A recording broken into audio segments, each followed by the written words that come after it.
toute l'actualité à temps réel sur Référence TV. Référence TV,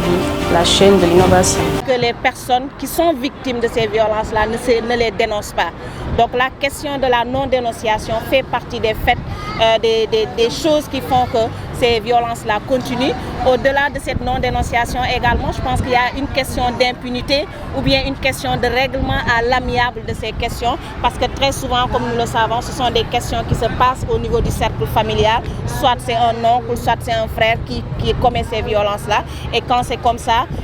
tel qu'on connaît la société sénégalaise, on préfère que ces choses-là soient gardées. Donc je pense que c'est une question d'impunité qui fait que ces situations-là continuent. Et il faut qu'on continue à en parler, il faut qu'on continue la sensibilisation et il faut qu'on associe également les hommes à ce combat. Je pense que c'est dans ce cadre-là que nous travaillons sur les masculinités positives pour avoir les hommes comme des alliés. Parce que comme on dit, les violences, la plupart des violences sont perpétrées par les hommes sur les femmes. Ça ne veut pas dire qu'il n'y a pas de violences sur les hommes, mais le plus gros des cas des violences que nous avons, ce sont des violences qui sont perpétrées par des hommes. Donc c'est important pour pouvoir lutter, mettre fin à ce phénomène-là, d'avoir également les hommes travailler ensemble avec eux pour pouvoir en tout cas nous aider dans ce combat que nous sommes en train de mener. Donc c'est pourquoi nous fustigeons, en tout cas, nous déplorons la recrudescence de ces violences à l'égard des femmes. Et l'autre chose que nous voyons, c'est la banalisation de ces violences-là que nous avons. Et donc nous lançons un appel vraiment à tous les Sénégalais,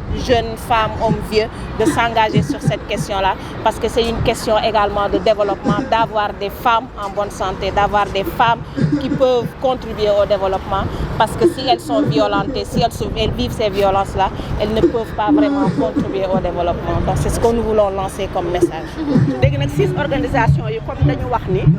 daf ci am ñaar ñoo xam ne mooy réseau des jeunes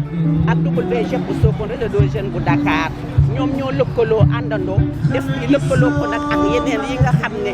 kat yi ci des ànd ak ñoom léegi ci loolu aussi ñuy remercier bu baax a baax chef projet bi Woré Ndiaye Kandji ak tamit AMC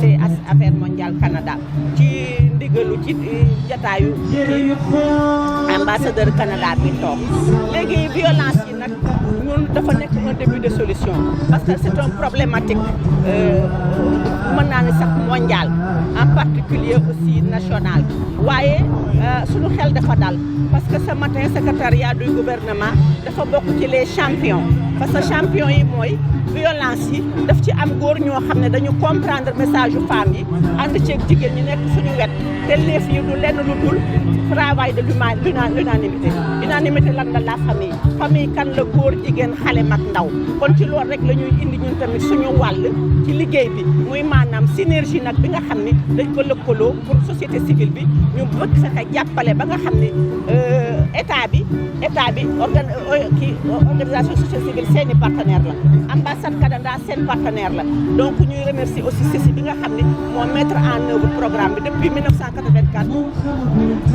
kii CECI mi ngi fi lëkkaloo di jàppale nag état bi bu baax a baax ci seen liggéey ci fànn boobu rek ñun tamit dañuy indi suñuy partition lëkkaloo àndandoo ak PLF bi nga xam ne moom moo ñuy gunge ñun ñëpp ñu porter ensemble lan la ñu porter ensemble quand même lutter contre suñu doom yi parce que ñoom ñoo nekk devant la scène parce que li ñuy wax ni âge mariage bi ñun mag ñi suñu wàllu wéy nañu waaye nag suñuy expérience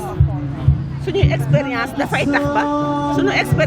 tax ba dañuy gunge xale yi jàppale leen te xam naa ne lii buñ ci réussir rek du kenn ku dul l'humanité rek l'humanité ñëpp a ngi ci biir chef religieux leader d'opinion tout le monde de la population.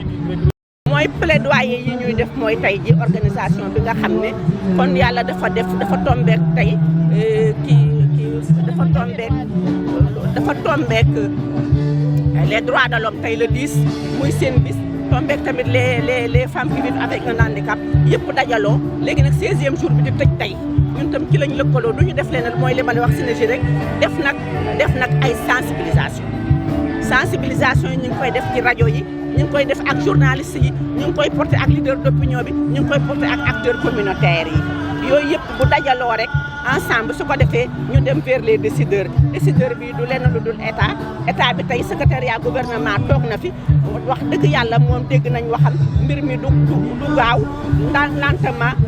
doucement mais sûrement. ci lu jëm ci fitna yooyu yaay booy mën nañ xam seetlu bi lan la fii ci Sénégal. waaw mooy bundu xataal scandale yu tar yi nga xam ne moom la jigéen ñi di ci jànkoonteel waaye nag ñu ngi ciy sant bu baax l'état du Sénégal criminalisation loi bi mi ngi fi li ci des rek mooy mesure d'accompagnement ñu àndandoo def mesure d'accompagnement sensibiliser léegi ñu fexe nag di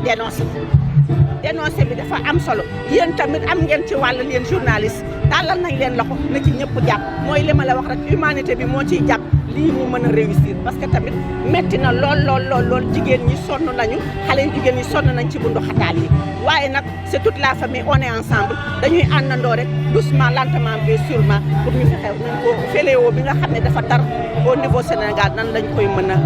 a jooyantee daal dañuy joxe suñu wàll rek ndax dañoo am droit ci réew mi ñuy joxe suñu wàll jigéen ñi moom seen place tey suñu bis la ñun ñëpp ñu àndandoo ci rek ak suñuy partenaire ak tout le monde rek joxe suñuy wàll ci solution bi. Toute l'actualité à temps réel sur Référence TV. Référence TV, la chaîne de l'innovation.